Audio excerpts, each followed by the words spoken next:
Here we go. So let's talk about this. Let's talk about why each cast weapon uses its individual casts. I didn't transition the screen. There we go. Why each cast weapon uses each of its casts. There are 4 meta cast weapons, one weapon that is technically a cast weapon but doesn't use its casts, and one weapon that is a cast weapon but bad. Okay? Here are all the cast weapons. We have Poseidon Sword, Achilles Spear, Beowulf Shield, Hera Bow, Talos Fists, and Eris Rail. These last two are mostly irrelevant. Eris is technically under the definition of a cast weapon, but it doesn't use casts as its primary game plan because Supergiant, in their infinite wisdom, decided to make it, instead of being just a cast buff, instead it buffs everything, right? So it was designed to be a cast weapon, but it ended up being just the GOAT, okay? So Eris, technically a cast weapon, doesn't end up actually being a cast weapon in actuality, okay? Talos is a cast weapon, but it has its magnet cutter is a little too localized to actually be useful. If you think about it as plus 50% cast damage, Poseidon Sword just has that, but doesn't have to do any work to try and get it. Also, hey, thanks for the gifted tier 2 sub, Anonymous. An anonymous gifter. Okay. And now, going on to the weapons that are actually good, right? We have 4 weapons here. I'm going to go in order all the way around this. So first, we have Poseidon Sword. So what does Poseidon Sword do well? Let's go over its kit a little bit. Poseidon Sword gets a 50% cast damage bonus just flat. All of your casts do 50% more damage. Then, when you special, you dislodge your cast from the opponent, right? So, automatically, what are the first things that come to mind on this, right? First, we want to be able to lodge... We want a cast that can lodge casts into opponents, because one of the best benefits of Poseidon Sword is you can lodge your casts, dislodge them, and then cast again. So you get this rapid cycling of casts. You don't have to wait for your casts to come out of the opponent. That's one of the main things. So if we think about casts that won't do that, we're obviously not looking into Ares cast, because Ares cast is just spins around for a while. We're not looking into Dionysus cast because it just sits on the ground. We're not looking into Demeter cast because Demeter cast just sits there and does its beam, right? We're down to Athena, Zeus, Poseidon, Aphrodite, and Artemis. And then if we think about, okay, so what does Poseidon Sword need help with? What works really well with trying to clear rooms? Well, one of the things that every single weapon on this list you're going to look into is what is its AoE potential, because you're going to want, if you're using your cast to do the primary damage for your weapon, you're going to need to be able to do damage to a lot of enemies rapidly, right? So if you look at Artemis cast's biggest weakness is that it doesn't have good AoE. Its tracking is really good, but it's not very good at being able to clear rooms because it's just one target over and over and over again. If we look at Aphrodite's cast AoE is very good, but unfortunately, its range is tiny. Aphrodite's cast just shotguns out in front of you, and even though it has really good damage and good AoE potential, it's just too close range to be useful. You generally want to have a little bit of distance on enemies. Poseidon cast has great AoE, but it's a little slow moving, and it doesn't actually have very high base damage. Its base damage is very middling. It is nice to unlock Mirage Shot early, but it doesn't. It can kind of fly off into nowhere kind of slowly, and has issues with kind of needing to knock enemies into walls to actually do good damage. So it's a little hit or miss. This is kind of the closest to being viable that isn't viable, right? Like Poseidon cast is like almost there, but has some problems. So the casts that we normally go with are Zeus cast and Athena cast. Why do we go with these? Well, Zeuscast is the king of room clearance. Zeuscast just bounces around the room super quickly and murders things. And then on bosses can stick into them. It doesn't do very good boss damage, but it can make up for that with exit wounds and other boons.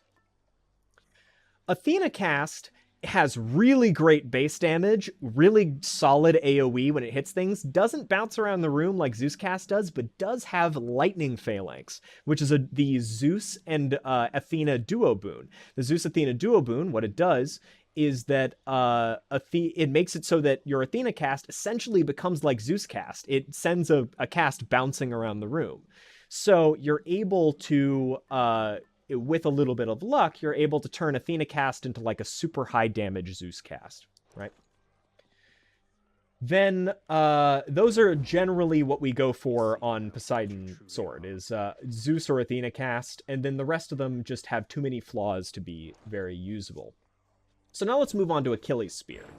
Achilles Spear gets a Raging Rush where you do this, and when you rush to your spear, your next 4 attacks or casts get a 150% damage bonus. Now, this weapon tends to be kind of okay with any cast, but usually focuses on its attacks rather than its casts, and uses its casts as a secondary damage source. So you'll often see when top speedrunners play Achilles Spear, what you normally see them do is something along the lines of pick up Flurry Jab, get a good attack, then cast when your attack and dash are on cooldown, right? Generally, Achilles Spear actually tends to go for the same casts as Poseidon Sword, because it wants to be able to pick up its casts super quickly and be able to keep doing damage, right? The lobs on Dionysus cast are actually kind of hard to hit, so we don't really bother with it. This just doesn't do damage unless you get duo boons, so you're generally never going to see the meme beam be available. It's just too slow. Its tracking is too slow without picking up like a duo, and you don't want to be going for duos generally that aren't helping your attack. Then the same thing goes for Blade Rift. Blade Rift tends to have the problem that without a duo boon, Blade Rifts are generally kind of underpowered, and we're going mostly for an attack build. We're not going for a cast primary build. So having to go so hard into a particular cast is not on our plate. Now, both of these are great fun runs to do, but they're not something that you want to be doing in like a speed run, right? Hera or Aphrodite cast, it's just too short range. Its range is just a problem. You want to be able to throw out your cast and clear out large groups of enemies across the room. You're not solving your problems by having an Aphrodite cast. You can pick it up and it might do some okay work against bosses, but that's not what you're looking for. Generally, the 3 casts that you want on Achilles are all 3 of these. Zeus cast with Achilles buff can just bounce around and murder everything in a room. Athena cast with Achilles buff can just like 3-shot bosses. And then Poseidon cast is like an in-between between the two of them. You actually don't care about the drawbacks of Poseidon cast so much because you aren't focusing heavily on your casts. When you're not focusing heavily on your casts, you can afford to lose a cast off into infinity. It doesn't matter. The weapon functions without the casts. That's one of the benefits of Achilles Spear, is that it functions very well without its casts, whereas Poseidon Sword kind of really needs its cast to function. So you can take any of these 3, and I think you'll feel very good about it in a run. Beowulf Shield. Now, Beowulf, if we look at what it does, you have Nagling Board, but take 10% extra damage. What this does is that you can load a cast into your weapon, and when you load casts into your weapon, you get this big dragon rush that you can charge up, big rush that you can charge up, that when you get to the end of the rush, it explodes out all of the casts. It explodes out all of the casts, okay, that you've loaded into the weapon. So you can do like 1 or 2 casts, and then they come out at the end, all right? So The Raging Rush gives a bonus damage, a bit of bonus damage to your attack, right? To the attack that you're doing, to the Dragon Rush that you're going in with. It doesn't buff the cast damage. Note, it does not buff the cast damage. But the way that Beowulf makes up for that is that Beowulf gets a whole new set of casts. Beowulf has a set of casts called the Flare casts, okay? What the Flare casts do is that Flare casts are bypass kind of the way that most casts work, and they kind of homogenize things. They are a burst of AoE damage, right? They're a burst of AoE damage or some other effect. So, for example, Zeus cast is Zeus Flare, Thunder Flare, is a lightning bolt strike down in an area around you, okay? Lightning bolts strike down in an area around you. Athena cast is like a little burst that deflects things. Artemis cast is a little burst that can crit, right? You can see that there's a little bit of a difference in here, right? So, the two casts that we generally go on Beowulf reflect this different nature to Beowulf. In that for Beowulf, what we're trying to do is we're trying to get big, meaty casts that do a lot of that do high damage in a large area. Zeus, the lightning bolts, unfortunately, are very small range and don't do very much damage. They kind of just suck. They kind of suck. They have good synergy with other Zeus boons, but they just suck. Athena cast is just a tiny AoE and has like no synergies. Ares cast, unfortunately, the Blade Rift like doesn't last very long. The Blade Rift lasts almost no time at all, and again, it's like a weird like damage over time build that sucks. I don't know, it sucks. This Demeter cast, the Demeter Flare has the lowest base damage in the game, and with palms does less damage than level 1 Aphrodite cast.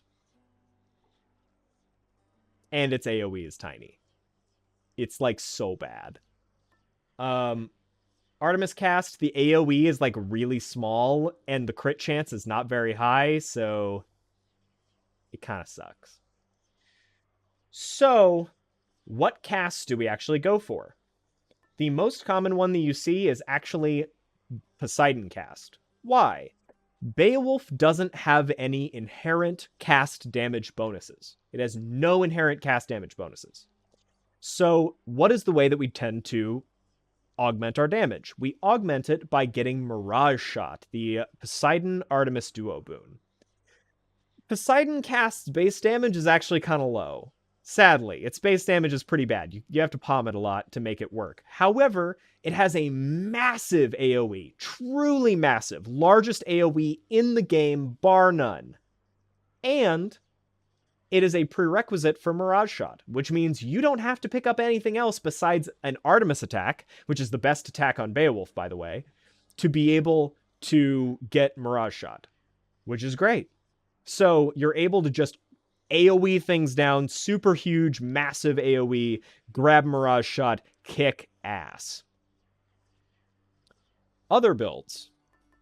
Aphrodite cast. Aphrodite cast is more consistent than the Mirage Shot Poseidon cast, but has worse peaks. Aphrodite cast, you generally want to pick up Snowburst to be able to smack things around. Aphrodite cast has really high base damage, but a very small AoE. So generally, it's got the like AoE issues. It's a larger AoE than like Athena cast or Demeter or Artemis cast. So you're able to hit more things with it, but it has a better base damage than both of these. Do you usually charge the cast dash for Beo, or is it more mashing it out to use the cast quicker? It's more mashing it out to use the cast quick. Well, it depends. Beowulf is a complicated weapon and very difficult to play. It's about timing and subtlety and making sure you hit as many enemies as possible with your casts. Because you do have to deal with casts popping up and then re-grabbing them and then getting... Yeah, it's really hard. Then the last build is Dionysus cast Beowulf. Now, Dionysus cast Beowulf is a very special build. It's very special. And it only works because Beowulf has really good attacks. Dionysus cast Beowulf only works because Beowulf can function without having a cast.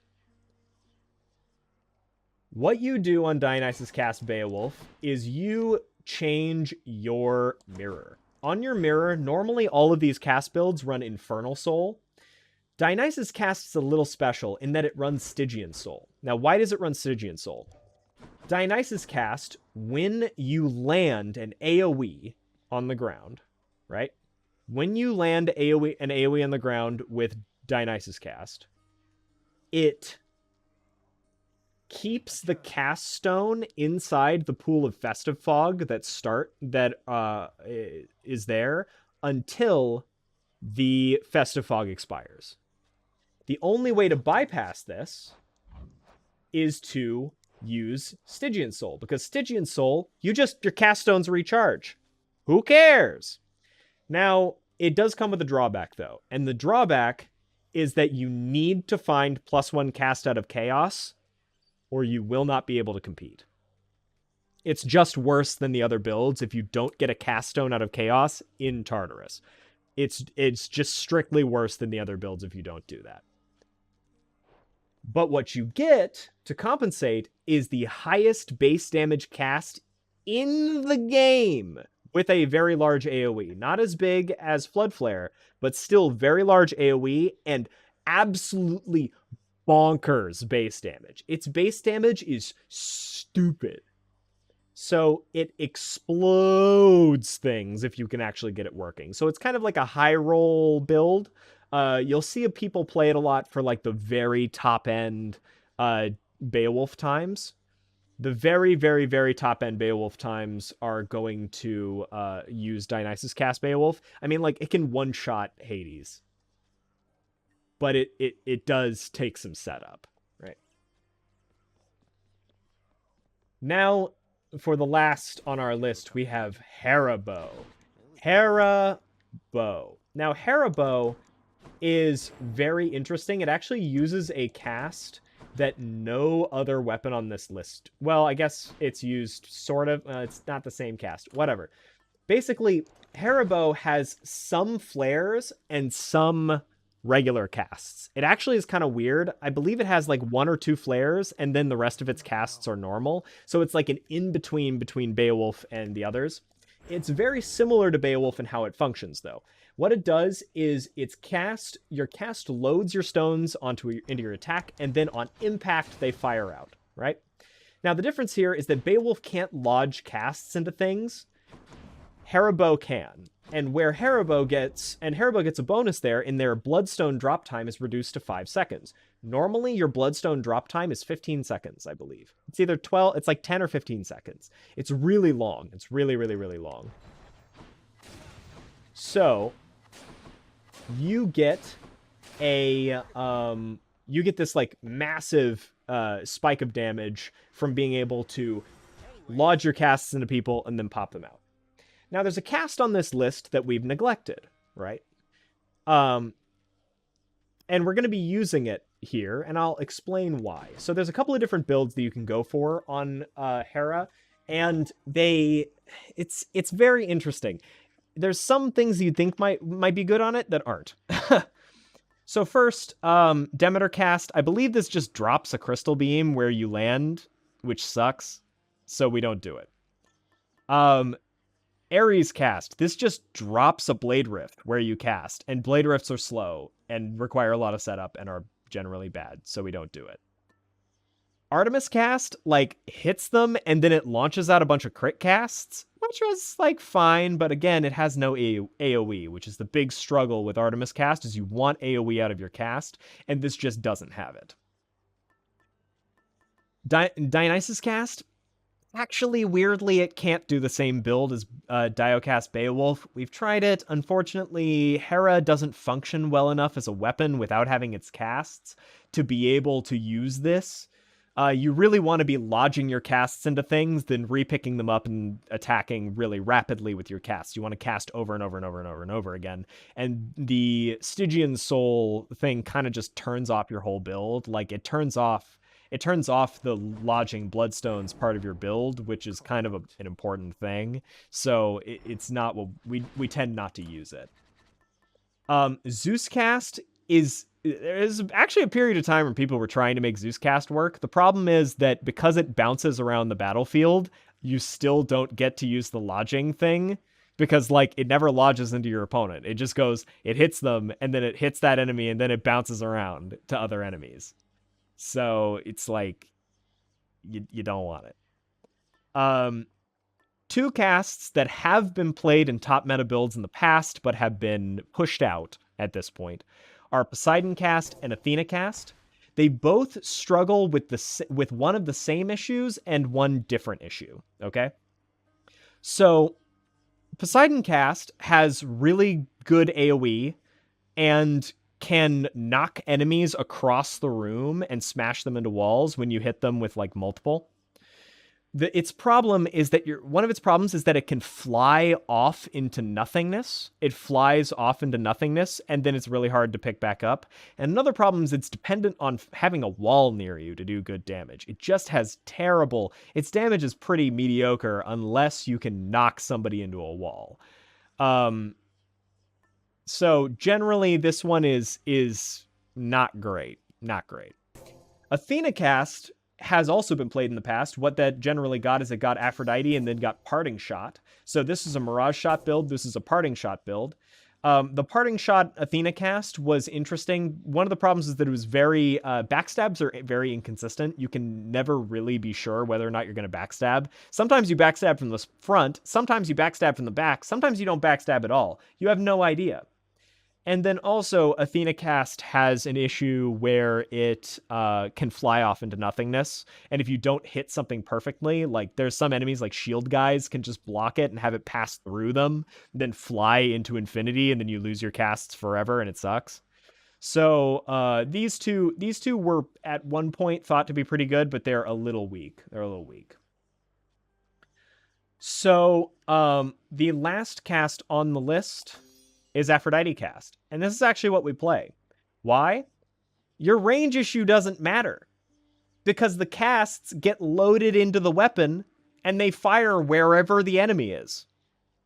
So the range problem that Aphrodite cast has had on every other weapon doesn't exist anymore. It's just a burst of really high base damage with a good AoE wherever the fuck you fire your attacks, right? That's just what it is. It's very powerful, and it needs nothing to do damage. Now, what we tend to do with this is because again, this doesn't need any inbuilt inside Aphrodite support. It doesn't need any of that. What we do is we go for Mirage Shot. We force Artemis and Poseidon in the next two biomes, and we also force Demeter, if we don't see it, and if we get Mirage Shot early, to get Snowburst, which allows you to do damage to enemies while you're loading your casts. So it just has this very sort of... And it still has the ability to get Parting Shot. Like, Parting Shot is still available to you as a boon, because Parting Shot works just as well the opposite direction. So, very, very powerful weapon. Aphrodite cast tends to be the best thing that you can do on the weapon. So, very, very solid. We've gone through a lot of builds on this one, and Aphrodite cast has, over time, won out. And then we're not going to go over builds very much for these two, because Eris doesn't really play casts. Talos, I will say, generally plays an attack build. It generally plays Merciful End, sadly. But there is one cast build on Talos that's kind of pog, and you should know about it. Talos plays one cool build. One cool build. And it's Curse of Drowning. And what Curse of Drowning is you get Poseidon cast, you get Blade Dash out of Ares, and then you get the Curse of Drowning duo boon, which makes it so that instead of using your casts by shooting them out, you load them into your frickin' body, and then it does an AoE blast around you for a little bit. The thing about this strategy that may not be intuitive, is that you want to play it kind of like Dionysus Beowulf. You want to get Stygian Soul and find +1 cast out of Chaos, because normally when you're playing Curse of Drowning with Infernal Soul, the casts pop out of you when they're done, and then you have to go collect them. You don't want to do that. You want to have Stygian Soul on so they're always recharging, and then if you have 2 of them, you can have constant Curse of Drowning uptime, which is very nice. Plus, they kind of need the damage boost from Bad News, the Hermes legendary, which you can only get if you have Stygian Soul on. So, and auto reload's also really good for the build. So it's a very cool build. I wouldn't say that it would be topping the charts at any time soon. Like Talos, if you're going to be going for like really good world record clears on Talos, you're playing Merciful End. But if you're not playing super great world record, if you're not going for a super great world record clears, you can grab Curse of Drowning and it'll be super fun. And now, Curse of Drowning in under a minute. Shush, if you say otherwise, you are wrong. Yes! Alright, we have a run. In the name of Hades. Ooh, that's a second cast. Ooh, nice! I found a natural Ares. That's what I like to see. Curse of Drowning, there it is. Build is online. Build is online. Build is online. In this one, Ananka is on a fucking tear and has been thought to be one of the best players in the world. Yes, Bad News.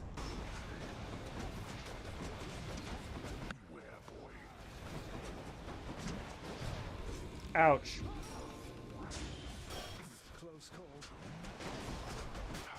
Got him.